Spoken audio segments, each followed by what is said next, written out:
I was outly butch and they were like, you are not one of us. Yeah. And I had to deal with that at a very, like, I'm telling you, not like first grade, like preschool. They were like, are you a boy or a girl? I was like, damn, I don't even know yet. Like, Same. what? You know, like it's crazy that we have such similar experiences. And I'm literally learning this on the podcast right now. I'm like, oh my God, I didn't know that. Like, well, a lot shit. of folks, I think they see, they not you see opening my up on stuff. transparency. I would tell you anything. Clearly the mic is very important for folks, and I want to make sure the sound quality is good, because sometimes I heard they called you in about that. They called me in, the community brought me in on that note, and I'm here to say I hear you, I see you, and you're valid in that space, and that's beautiful. Love is love.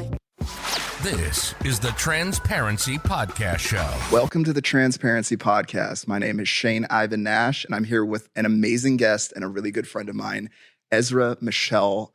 Ezra, welcome to the podcast. Thank you for having me. The applause and everything. I love it. I know, right? We've got actually sound effects here. Look at this. That's good. Oh my God. Okay. For our dramatic moments, right? Yeah, we'll definitely use that. So, my dear, I wanted to invite you today because honestly, I freaking adore you so freaking much. I'm trying not to cuss because we want this actually friendly for YouTube. Oh, that's good to know, because that's good to know. Unless we want to cuss. I'm just trying to be a better person. You can cuss if you still want to. Say it. I did it. There my God, Shane.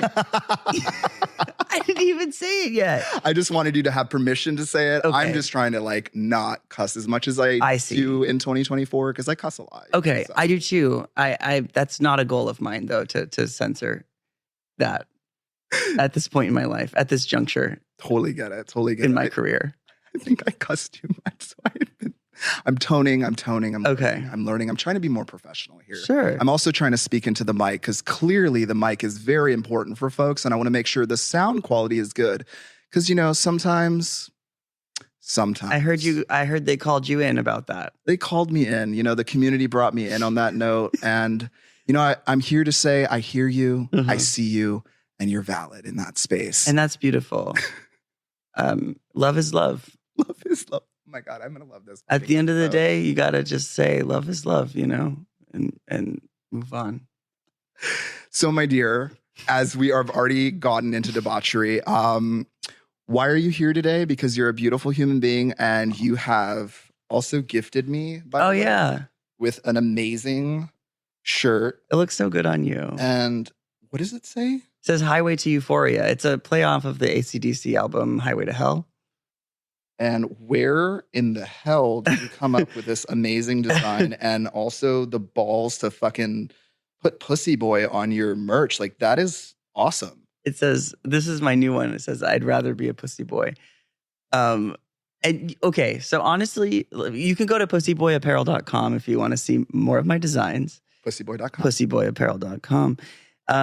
I started making art surrounding the term pussy boy because I was really sick of having the only two options for trans masc folks be get surgery that you don't even know is going to if it's going to be functional or help you. I don't want to shit on, or I don't want to crap on, listen, gender-affirming surgery. It's risky when you take surgeries, and there's things that can happen, and it's scary. It's our bodies.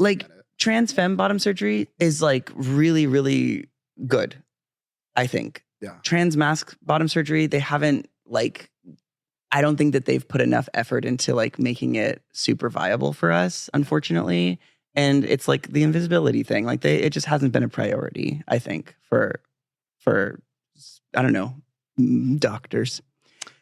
So anyway, I was sick of that being the one option, or just to dissociate from your body and hate yourself forever, and that's it. Those are the two options we were given, and I was well, what if there was another way, And so I was I'm gonna exposure therapy myself into feeling okay about having a pussy as a boy, and that was Pussy Boy.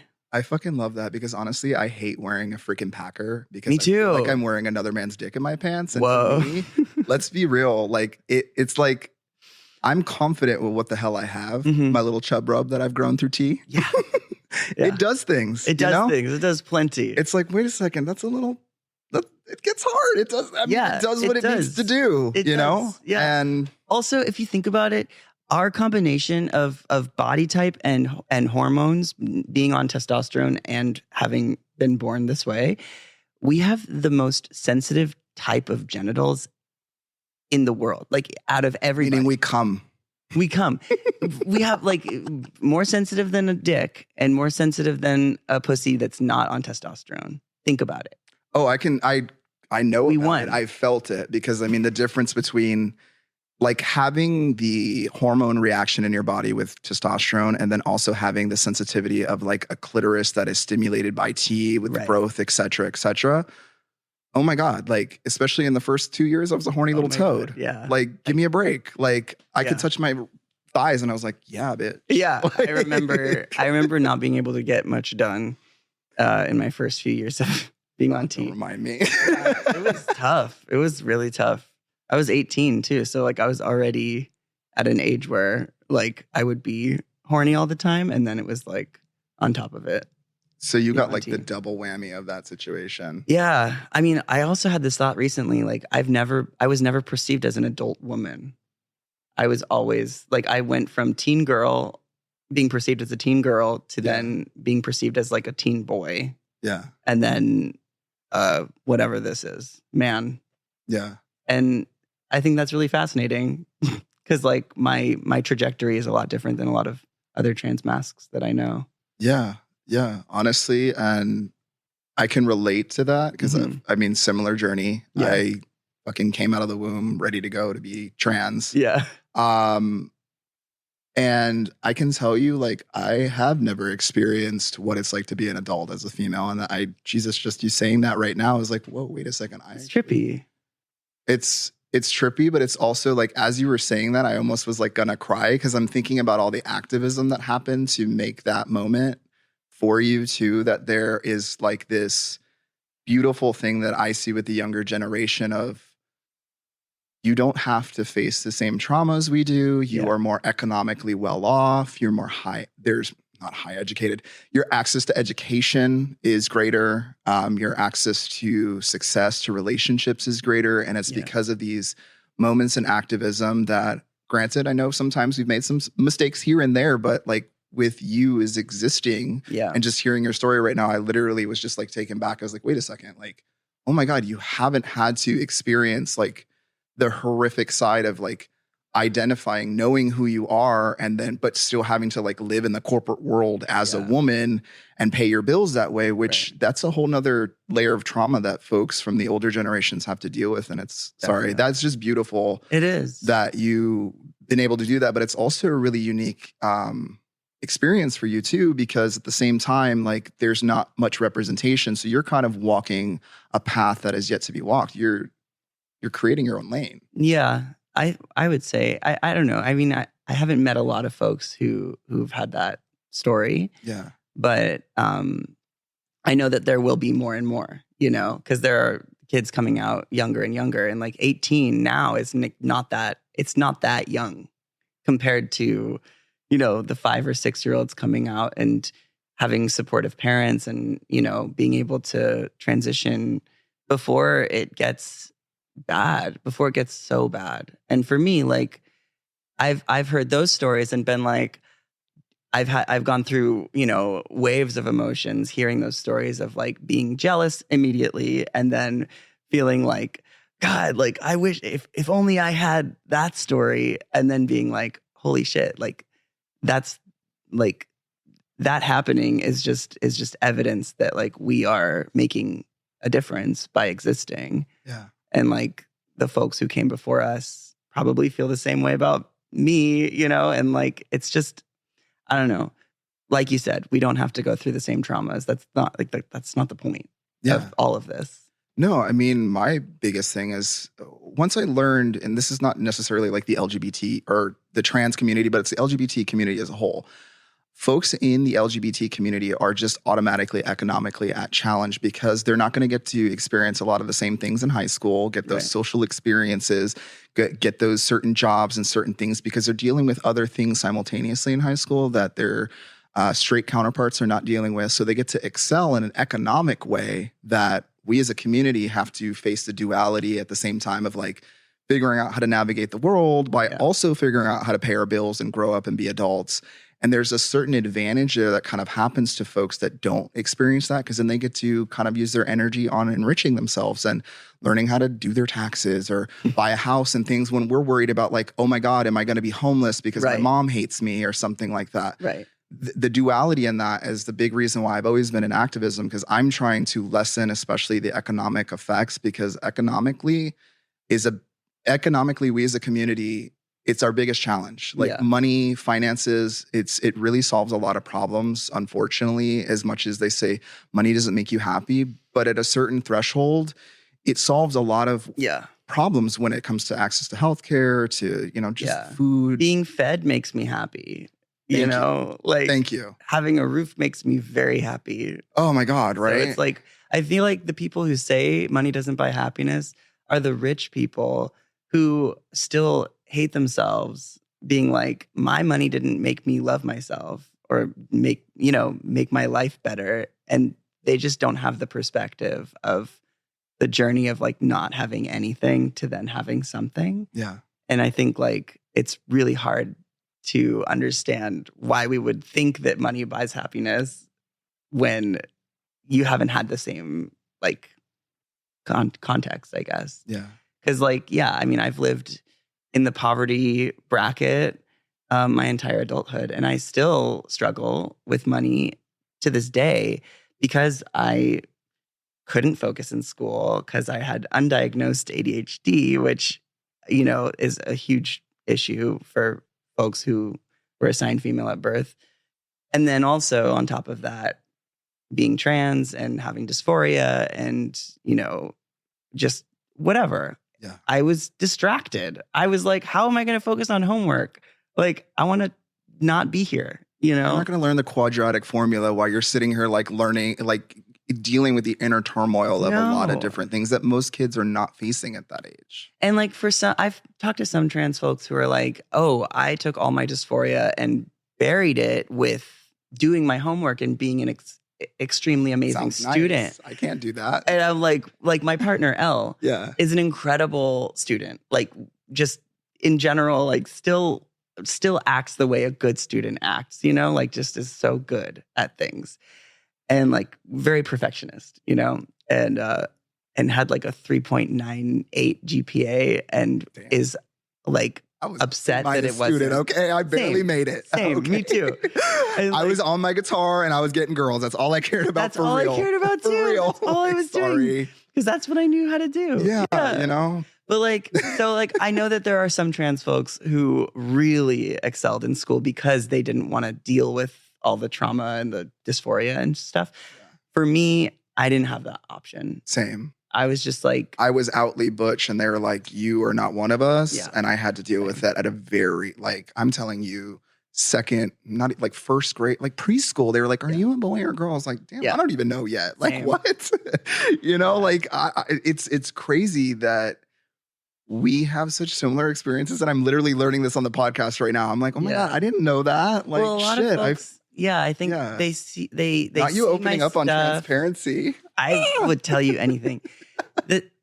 Well, not your social. Keep that to yourself because we're making money for you, okay? That's true. That's why we're selling the shirts. Make sure, link in bio, Pussyboy. If you don't buy a shirt, you don't love me as a friend. Oh my gosh. No, we're not doing that. Yes, we are doing that. That's how I market. If you don't buy a shirt today, we aren't friends. Because seriously, no, this kid, remember when I met you and I was like that random ass DJ that got hired in Santa Barbara and you were like, who the fuck is that guy? Yeah. And I was like, who the fuck is that kid on stage who can actually sing on key, play a fucking guitar? And I was like, oh shit. And he's got his own style. That was the one thing that I noticed about you right away is you didn't just copy and paste what you heard. It wasn't like I was listening to a YouTube video. It was clear that you would take the music that you had, even if it was a cover song, and you made it your own. And I was like, Thank you. Oh, we've got an artist here. And that's why I literally told John and Gina about you. I was like, this kid right here, like, you know, and I've been so excited just like watching your career grow in the ways that it has, because like trans men, we don't have a lot. We really don't. Like, we don't have this generational thing that goes back to the 70s where we can be like, oh, there was a group of trans men that got together and did things. It may have happened, but it didn't get recorded. Right. No one said anything, or it got erased, or it said it was a lesbian or whatever, you know, because the patriarchy doesn't like to recognize us as people constantly. And it's so challenging for us to get our history down so that we can actually make progress. I've been so sick of that for so long. And like, I've been guilty of like complaining about, you know, not experiencing like visibility in the same way as other folks in our community. Felt jealous of like trans femmes who have more representation and all of that. And at a certain point, I got so sick and tired of being sick and tired, and realized like, if I want that to change, like I should probably do something about it. And I know that like there's privilege in that, because I'm like blessed to have been given like the privilege of wanting to be visible, you know, and that I think is something to hold very dearly and cherish, because I know a lot of folks don't want to have a platform, and that's like totally okay too. Yeah. And you're allowed to complain about trans mask visibility even if you don't want to have a platform. I just I wanted the attention, and I was like complaining. So I was like, you know what? I should probably do something about this. And like you're right. Like we don't have the same history to like fall back on to be like, oh, I'm inspired by this group of guys. Well, we do though. I mean, that's partly why I wrote my book. The thing is like, it's a lot of the things that I learned through hearsay or research or just gathering things up. I was like, wait a second, like even just the little knowledge that I have of LA and the history that I know of trans mask folks, like we've got a really rich history. But again, it goes back to even how women's sports are treated and trans men in sports. It's that Reaganomics of like, if women are treated badly in this world, unfortunately, the Reaganomics, it's going to trickle down to trans men. That's how the patriarchy works. We can't escape it. Even if there's privilege that comes with like you and I, we can walk into a store. Nobody has a clue, allegedly, you know, who we are, unless they follow us on Instagram. Right. You know, make sure to follow as well, because if you don't buy a shirt and follow today, again, we're not friends. Listen, I am the biggest hype man, and you know you are. You're so good at it. You're so good at it. But like looking at how we can really cultivate and share our privilege and take that and kind of transmute it and make more spaces and kick doors open for folks to also create more conversations. Because even myself, like I came out on the Jubilee thing that like I don't take testosterone. A lot of people were like, oh my God, Shane doesn't take testosterone. Yeah, I personally didn't want to take testosterone because there's a part of me that's not necessarily non-binary, because I still see myself as binary as they come. I live in that. That's where I'm comfortable. But I also like having access to crying. I like certain things that come with access to estrogen. First of all, the skin is on fleek, okay? Your skin is beautiful. Right? I'm almost 40 years old, and come on now. You look great. Wait, so you were auntie and then you stopped? Yeah, I took it for a short period of time because for me, again, the aesthetics. But you have a full ass beard. Listen, Rogaine was also involved. Okay. I will admit, there's some Rogaine there. That's incredible. Yeah.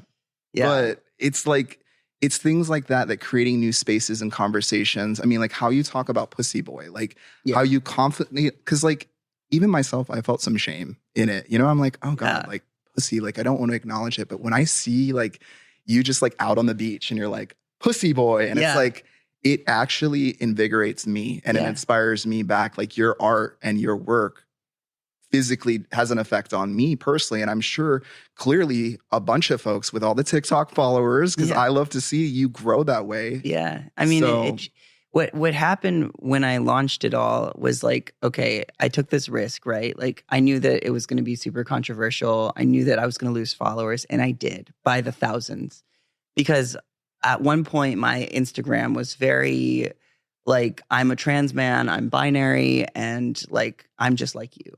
Yeah. And then all of a sudden it was like, okay, like, he's a little fruity. Okay, he's a little like, oh, he's not as masculine as I thought he was. Oh, now he's talking. So now I realize he's like very femme. Okay. And then I was like, pussy. And it was like, all of a sudden, just this avalanche of people just like, you know, DMing me being like, I thought this was a safe space for trans You were men. giving wholesome for a minute there. I was. Yeah. I was. You were growing though. You were learning yourself. I didn't know what I wanted to be doing. I really didn't. I was just like, I thought at one point I just was going to be a hot guy, a hot trans guy with no personality. That's what I wanted. I took that role for you. Thank you. Because I couldn't do it. I couldn't do it. I am attractive, sure. But like, I think I couldn't go further with that because people knew that there was some fucking dorky shit underneath all the like handsome face. Yeah. And once they saw through it, they were like, well, now I'm bored by this handsome face. I want to see you be a dork. Yeah. Like, I'd prefer that. And I'm like, honestly, me too. Yeah. Yeah. It's you. Handsome people are really boring. They kind of are. Like, I'd rather. I just go to Costco. I'm boring. Not me calling myself handsome. Listen, it's 2024. I'm going to be confident because for many, many years I shit on myself. I barely just started liking myself. So at this point, I'm just going to enjoy it. I'm so proud of you. And I'm so glad you're calling yourself handsome. I think we should call ourselves handsome. Allegedly. Sorry, that's my favorite word. I know you love saying that. I love allegedly. Well, okay. It's what keeps us from getting sued. So sued for calling yourself handsome. Yeah, I just like once I started launching the whole Pussyboy thing, it was very much like a risk to take. But then once I started receiving like what happens when you change your content is you lose thousands of followers and then you gain your actual audience. And that's what is exciting because like it's so scary to change what you're doing because you're like scared that you're not going to have the success that you maybe are experiencing in the moment. And then all of a sudden, the people find you that are actually in alignment with who you are and actually love your art and who like it's such a good experience because then the support is real and genuine and not like this like, oh, I have to keep up this image. Yeah. You don't have to think as much. Yeah. Because they like you. 100%. You know? 100%. And so when they came back and it was the right people, now my followers and I have a relationship that we've built based on like this empowering phrase of like, I'm a pussy boy and like, I'm not healed yet. Yeah. You know, like I'm not claiming to be anywhere. Oh my God, look. Yeah, that's my stuff. So I screen print each shirt by hand. Yeah. You know, each order is created by me and packaged by me. Yeah. Because I'm not a store. That I'm means a man. that you touch every shirt. I touch every Are you shirt. charging enough for these shirts? Probably not. Okay, you need to charge more. Because if you're they're $35 on them, you know what I mean? I'm just saying we can get like a little surplus, you know? I know. I should probably an extra $30 just for the sweat. I'll do an add-on, like I'll wear it for a day and like if that's an extra $20 or something if I wear it and sweat in it. I don't know. I love it. We'll see. I love it. But yeah, so I feel like, you know, the relationship that I have with my following is I'm not like it's on authentic. a pedestal. You're yourself 100%. Yeah. That's why I love TikTok, honestly. Me too. I avoided social media. Like you saw me for years and years and years as somebody in community, but I didn't quite like do social media. Right. Yeah. Because I was like activism. You're a little mysterious. I was mysterious. Yeah. Because honestly, I grew up in Scientology, so I was scared of like celebrities and all this shit, you know, so there's that. B, I was more interested in like the activism and also learning a lot and just kind of shutting the fuck up because as like, I'm still a white man, even if I am a trans man. And I had a lot of things I wanted to learn before I got in front of a camera and said things. Sure. I felt like I wanted to get myself educated and like what I can see through your work, it like all of us culminating together and getting on TikTok. First of all, TikTok loves trans men, which that was amazing to see a social media platform that actually like validates us. Yeah. So many trans male influencer popped up because of TikTok. Instagram, I hated because you had to be like this hot abs, whatever. Blah, blah, blah. Sure. YouTube, I got nervous because I didn't know what the hell to say half the time. I was like, I can't think of a subject.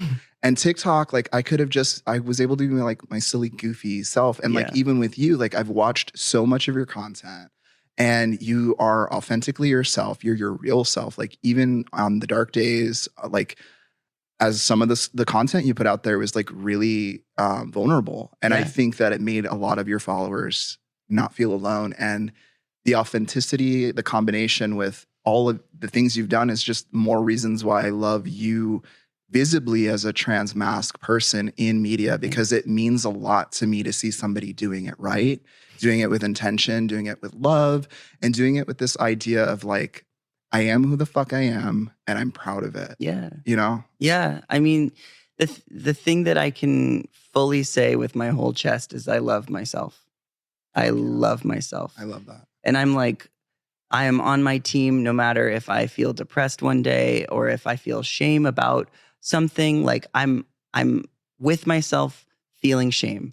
Like I'm not going to beat myself up for feeling any type of way at any moment. And that is a rule that I've stuck by for years now. And I've learned that through being sober, and like I'm 6.5 years sober. And that journey has taught me so much about like how to raw dog life and like not. I love that raw dog life. I'm just raw dogging life. Yeah. Like, okay, let's white do knuckling this again. it like a roller coaster. But it's like I've learned how to trust myself. I've learned how to process feelings and cry on testosterone, which is possible.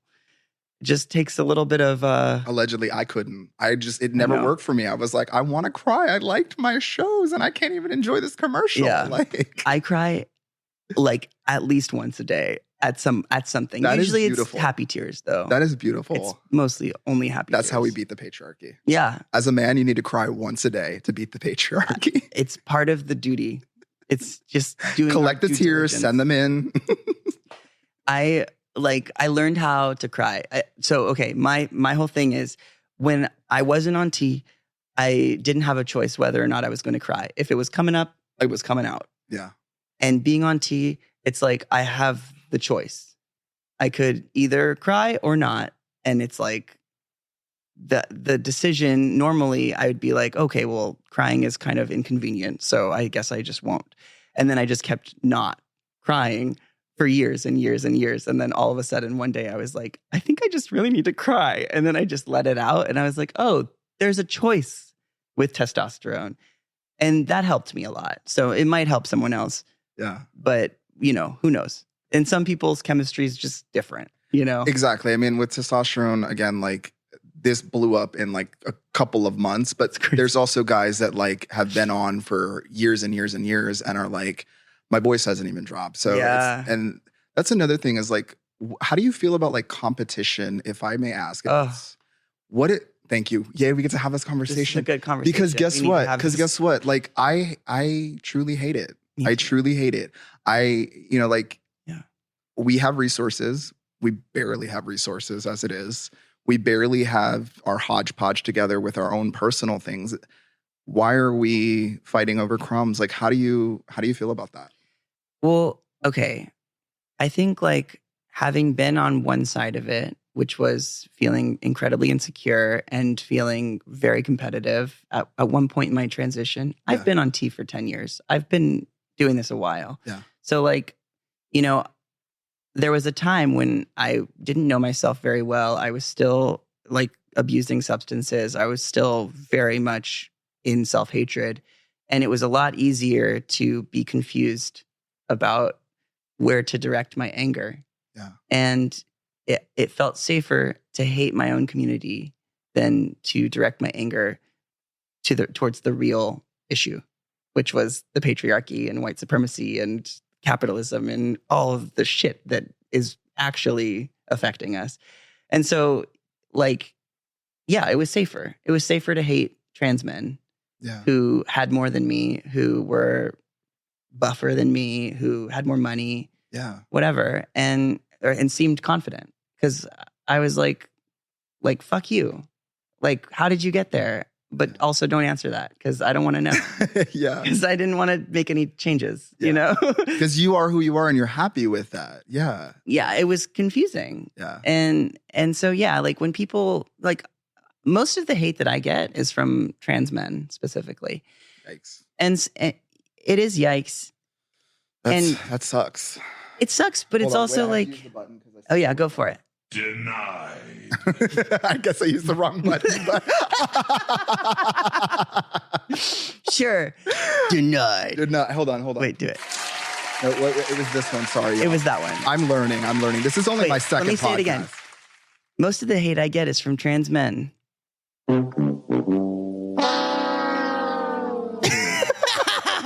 But that's honestly how I react, because it's like, baby, I know you hate yourself. It's not me. Right. It's not me. Yeah. It's never been me. Yeah. It's you. Yeah. Or it's someone else. It's not me. It's a system. There's a lot. There's layers to it. So I don't take it personal. Yeah. You know, I'm just like, I'm here when you're ready. If you want to like keep, directing your anger towards me, like I'll be a little punching bag because it doesn't actually hit me. Yeah. It's like in their reality, they're punching me. And in my reality, I'm cuddling with my hot fiance and my dog. Sure are. And I don't feel punched because I'm just like, okay. Building showers. I'm building an outdoor shower for my fiance. I was like, okay, plumbing. Yeah, I'm a plumber. My dad owns a plumbing company. No, but see, the thing that I loved about the plumbing story when I saw that pop up, I was like, okay. Yeah. Okay. We got Pussyboy and we got plumbing. Get you a man that could do both. I was a butch lesbian for many years. Facts. You get know how to fix plumbing. We know how to cars, fix shit. Yeah. And we get the grocery list handled properly. Yeah. And I will take the groceries in one trip. Exactly. Thank you very much. One grab. One trip. One grab. I just, the bags. I digress. Sorry, we were in something so serious and I messed it up. Let me get back. But no, I agree with you. I have to say I've experienced a lot of that. I've been around for, I hate to say a long time, but I have.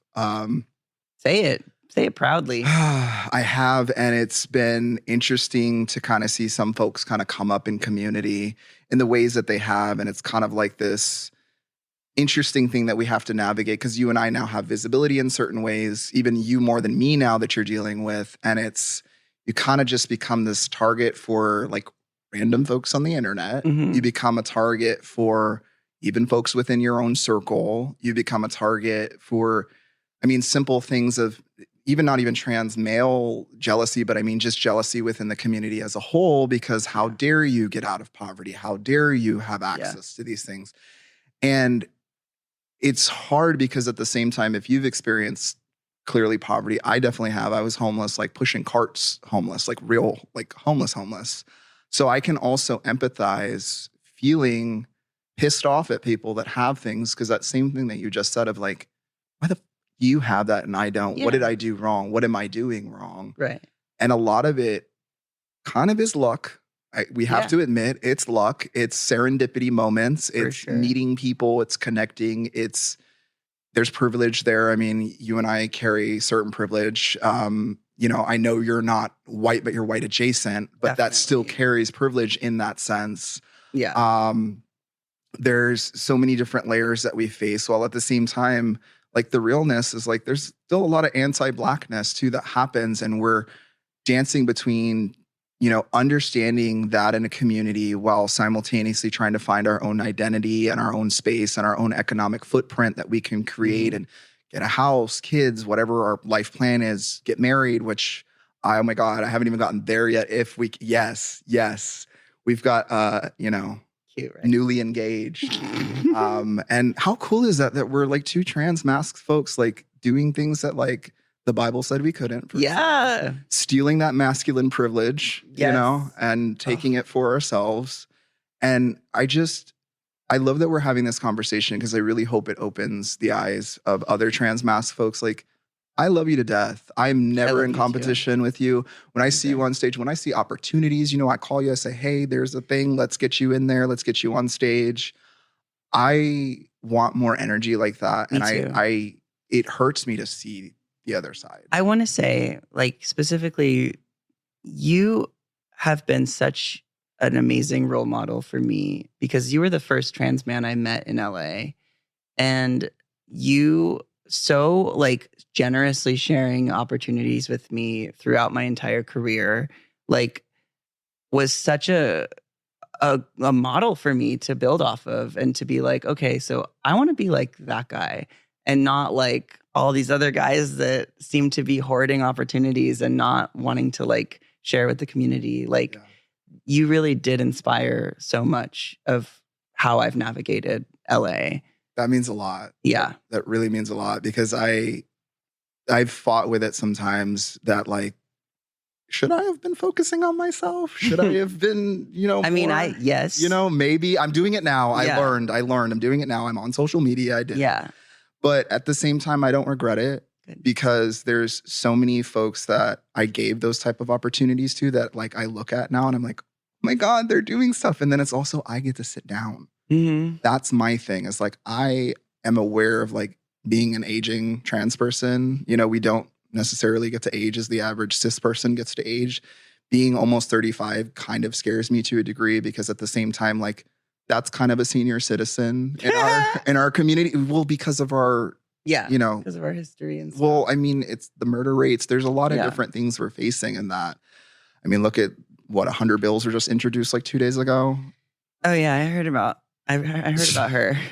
Yeah. So it's like we're living in this state that is constantly growing, showing, but I'm also knowing like I personally cannot do this forever. Yeah. And I want folks to take whatever energy or things that I'm doing and kind of keep them going. And someone that inspired me to like how I've done with you was someone, Mother Karina. I don't know if you've met her. I don't know. Or you heard her name's Karina Samala. Yeah. She's like, she's everywhere in community. Everyone calls her Mother, right? She took me on like years and years ago. I'm telling you, like 15 years ago, like I'm her first son. Oh. And she inspired me to do the same actions that I do with you. I look at it as an investment as a community as a whole and us growing as a whole. Yeah. And that's what she did with me. She put me in certain positions and said, hey, I'm going to put you here. I see you're valid. I see you. I see you. I see you. And that's what I want to do with more, especially trans-masc folks, because our history got erased as much as it has. And it's just, I mean, how do you feel about, what do you think are the next steps in our community, especially trans-masc folks? Like, what does that look like in terms of, I mean, don't solve world hunger, obviously. And I'm not asking you to solve the world problems. But I mean, like, what do you hypothesize would be like a really cool future that you can see trans folks in? And not just the general, like, oh yeah, we all have rights, but is there like one particular like program or idea that I will speak for transmascs because that for me, like I think about our community more than anything. Yeah. And the future of our community and the health of our community. I think that there is going to be, I'm predicting this, and I'm also watching it happen. But I started predicting it before I started watching it happen, which is kind of cool. Like I'm predicting a revolution of self-love and empowerment for our community more than anything. I want to see transmascs being obsessed with their own happiness and their own like joy. And I see that happening on social media and, with influencers and people and stuff. But like, I think that slowly trickles down into the community at large. And I think it's going to be more of a movement than anything else. Just seeing like transmascs not hating themselves and not feeling in competition with one another. Because I think the competitiveness stems from a fundamental feeling of like lack and like feeling like there's not enough, feeling like, I have to like hustle and hoard opportunities and like, whatever. It's not sustainable. Yeah. It's not sustainable. It's not. And it's why we've struggled, I think, so much to get any visibility whatsoever, because we're so focused on like this weird competition. And really like I've been pretty chill in my career. And I think a lot of it is privilege because I'm very attractive. Can we say that one more time? I'm very hot. Make sure to buy the shirt, by very the way. attractive. Make sure to buy the shirt. And I'm very charming. I'm so funny and so charming. One more time, what's the website where the shirt? Pussyboyapparel.com. Pussyboyapparel.com. So there's that. There's that truth. And then there's also this truth of like, I've been pretty chill knowing that like, I'm gonna have a slow burn. Like I don't need to like have this like skyrocketing, like shoot up to the stars fame. I don't want that. Yeah. I want to build it slowly. I want to just like, find my audience and like grow with them. And like, I don't need that overnight success. It doesn't look like it works very well for folks. Or lasts very long. It's the whole turtle rabbit race. Yeah, that. Allegedly. It's allegedly that. Yeah. And like, you're going to be saying allegedly all day and you're like, damn it, Shane, I hate you right now. I do it every time I see you. But like, yeah, I think that whole whatever, like I think that being like relaxed about it and not like trying to like be a capitalist, so to speak. Be a capitalist. Yeah. I mean, we love Taylor Swift as her capitalist queen self, but like I can't do that role. Yeah. Listen. Go for it. Listen, she re-recorded the album on Scooter Braun. I got to say that's pretty cool in the music industry. Right? She's very but I know it's a lot of waste with some of the products. It's the same sweater. I don't have any. God, I don't have a lot of feelings. Fans after me.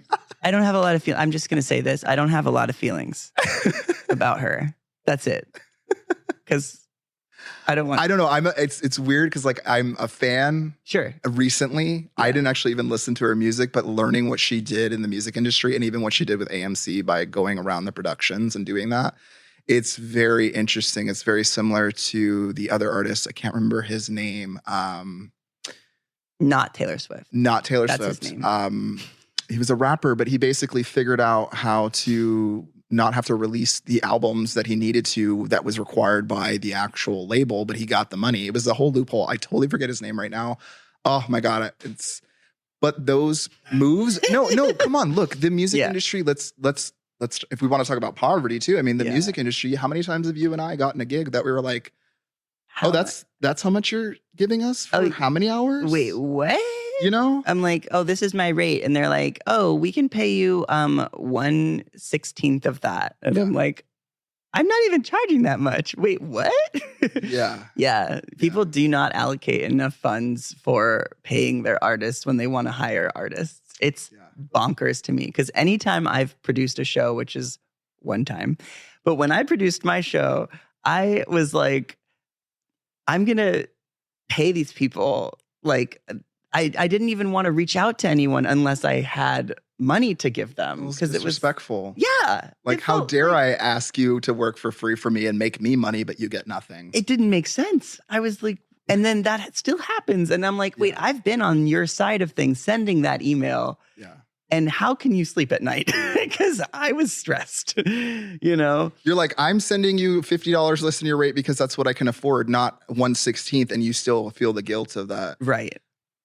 Yeah. It doesn't make sense to me. I think people like who haven't been on the artist side don't have the empathy that they need to be able to like fully understand what it feels like, you know?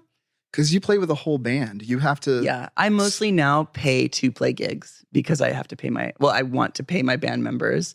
And so I end up in the negative. But I want to play gigs because I love playing music.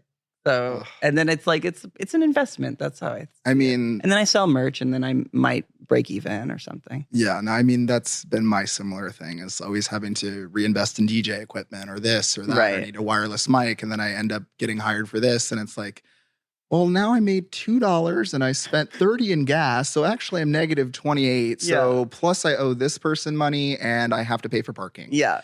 So and there's like, and then it's disorganized or whatever. Like there's just not when I do it though. I always keep you good and you get paid. You do.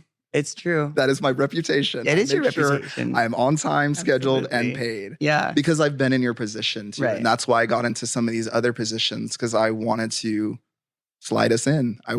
We needed somebody on the inside pulling folks in. And my other question that I wanted to ask is, how do you think we can remedy that other than talking about it on a public platform so people can know how we feel? How do you think that especially, you know, as trans artists, Mm-hmm. even within our own sectors, even within our own city, how do you think we can remedy maybe having that discussion? Maybe What about being paid? being paid, yeah. I honestly like how do you go about it? Because me personally, I've learned to ask, what's your budget? I always ask, what's your budget? Yeah. And then when they say that they don't have a budget, I say I can't work for free at this time. Yeah. And then that means that I probably won't make any money in that day that you know, I would have been booked and made you know, a 16th of my rate. So then you kind of end up taking those gigs sometimes because you're like, because you have to weigh that. well, I got a phone bill I need to pay. Exactly. You know, And it's like, okay, we're maybe people. an extra $50 would actually help me this month. Yeah. And unfortunately, like, I'm still in a position where I have to like take those gigs that me too. feel, I'm taking those DJ gigs too. I'm right next to you, girl, on the same stage. Okay. Like, we are. It's humbling to still have to do that because in this especially day and after age, 10 years, it's a lot. In this day and age, you can have 100,000 followers on Instagram and like 150,000 followers on TikTok and still not know where you're going to make rent. Yeah. And like that, this is the only time in history that one can have that broad of an audience and still be this financially unstable. It's the only time in history that that's happening. Like, I'm speaking to more people than I can even fathom. And I'm still... Yeah, this is beyond a trans issue. This is like, we're going worldwide with this. Because, I mean, look at Taraji when she came out. And like, first of all, super brave for doing that. Because that's also, we know how Hollywood works. It's going to bring some problems for her when it gets hiring. Like, as much as it's brave, she knows what she did in that moment, that it's going to cause maybe some producer to not want to hire her because she said that. When in reality, it's like, she's been working, she's made how many amazing different movies, TV shows, characters that she's developed, like the Empire show, like her character on Empire, I still to this day, like I still see the fur, the gold and all that stuff.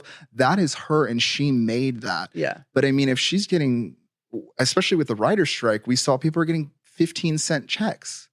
That same thing is happening in the artist community too, on the music side. Even less than 15 cents. I mean, we don't even get royalties. We just get the one-time one and done. Yeah. So I mean, like Spotify streams, I think I make like maybe $60 a month on Spotify streams on a good month. Yeah. And on a bad month, 20 something maybe. And like, I mean, I haven't released a full album. So, you know, there's that. Yes. But you know, we're working on it. I am working on it. But yeah, anyway, it's tough. The thoughts that I've had about it all is like, we're gonna need more power, which comes with sharing. Time. Also, like the willingness for each other to take the time and be like, hey, I see you. Here's some resources. Right. Which comes with time and attention and community building, which takes time to build relationships and trust and whatever. And so I think eventually it's inevitable that it's going to happen with the trajectory that we're headed in. I think we're going to have power one day, but because we don't have like a vast community of like boomer trans men who are out. Made it. Yeah. Yeah. Because they're there, but they just don't have the economic. They're stealth. There's not a trans male billionaire. No. There is a trans woman billionaire. You know? Sure. So like, again, that patriarchal system still plays a factor with us. And eventually I think it's going to even out in the next century or so, but it's going to take a lot of time. Yeah. And I think like maybe it's humbling to just be a part of that journey, knowing that I probably won't see the end of it or see it even out completely, but just to know that like I'm a part of it and that I'm part of something greater than myself is like something that really moves me and keeps me going, you know? And the feedback I get from folks on Instagram specifically sending me DMs about how Pussyboy has like changed their life and how they, you know, whatever, like are able to like not pack anymore or, not I'm not packing right now. Not that that needs to be a goal. Yeah. I used to sleep with a packer in. Pack if you need to, if it Pack gives if you you something. need to. Yeah. But if you're someone who you're speaking for the folks that didn't feel that confidence, and that's beautiful. Like to me, to be honest, like when I see Pussyboy, I'm like, oh yeah. Yeah, but at first it's a little jarring for me. Like I was scared to say it and scared to wear the stuff, and I'm the artist. That's why I say I haven't arrived anywhere, because I'm still struggling with it. Yeah. But it's like, if it's helping me, it's probably going to help someone else, because I'm not that special.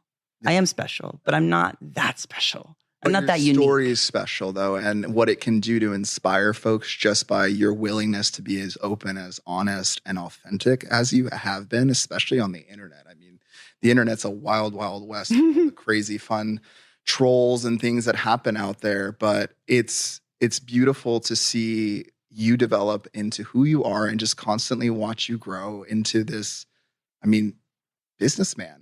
That's what I mean. Thank you. I don't know if you've really assumed that title yet. I've said it in a joking way, but you are a businessman. You are forming your own, identity within a business, selling products, creating something that's tangible for folks to actually have, and it's beautiful. Yeah. Thank you.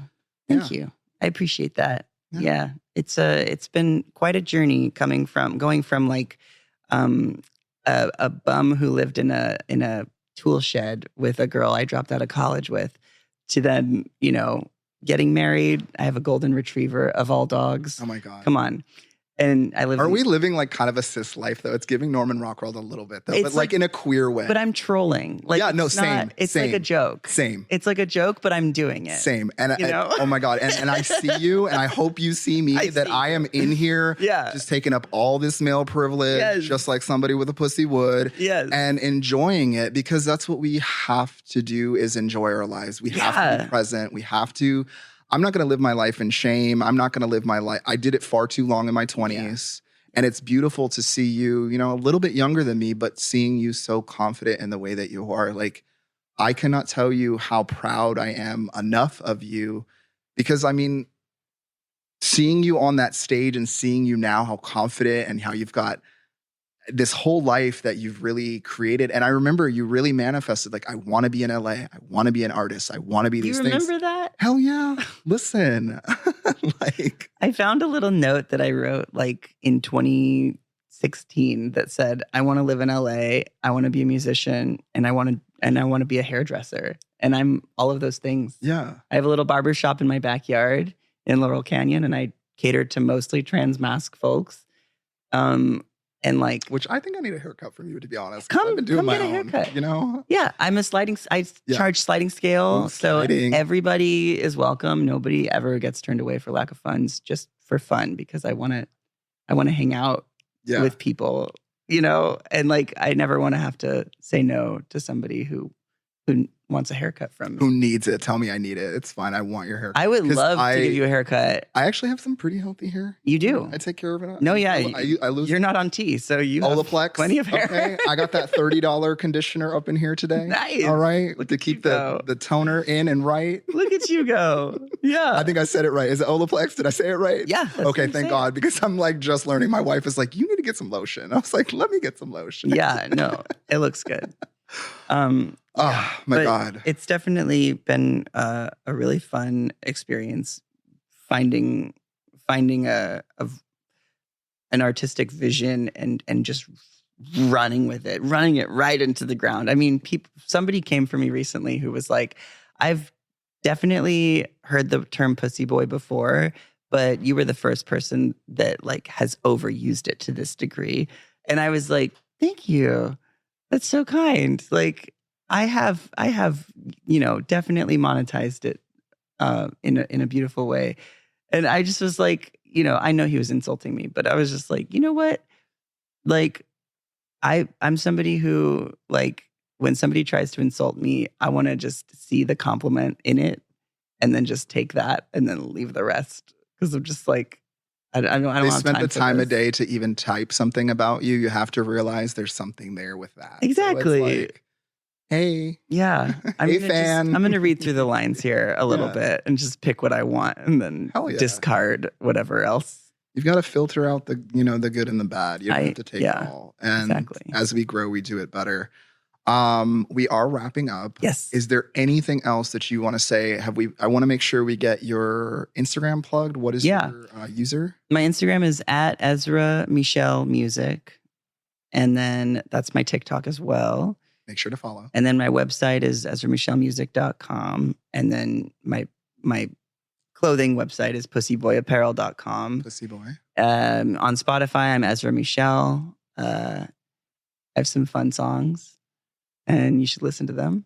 And you should also keep in touch with me to see when I'm performing around LA and stuff with my band, Ezra and the Pussy Boys. Patreon? I have an OnlyFans. Yes, you better subscribe to the OnlyFans. I better see that the subs went up by at least 10 today. Okay? I mean, I just launched it on January 2nd. Find out what the real Pussy Boy is. I'm already in the top 5.9%. You're going to make some certain elder trans folk a little mad in that industry if you know who I'm talking about. Oh, yeah. And I'm fine with that. Go ahead, take that title. I'm fine with that. I would love for you to take. I will buy an OnlyFans subscription tonight just for you. Thank you. Okay? I believe in you, as I always have. It's very tasteful, let me tell you. I don't care. Tasteful. I want the raunchy, whatever you got. It's tasteful. Okay? I'm just saying. Well, I'm paying extra for raunchy, all right? Let me send you 2 subscriptions. Show me what I got. All right. Do I get a shirt worn then? Is that how we get a worn shirt? No, shirt? I sell underwear as well. So. I mean, everything. Please, please, please, please check out Ezra. Ezra, thank you so much today, honestly, for just being here, being yourself, being authentic, having this conversation. Hopefully I didn't scare you a little too much with some of these questions. I feel like you were ready to have those conversations. Yeah. I have this conversation all the time in my head. But on camera, we did this recorded. This is going to be seen by people in 48 hours. I'm so happy about that. You should watch this. And you have great clips. Taste in podcast if you're listening. Oh. You know? Thank you. Make sure to like and subscribe, folks. Make sure to please, please, please follow Ezra. Stay tuned for more. There's more episodes coming this January, and I'm excited to show more. Thank you, everybody, for joining Transparency Podcast. I'm your host, Shane Ivan Nash. Allegedly, I forgot my own last name. You got this.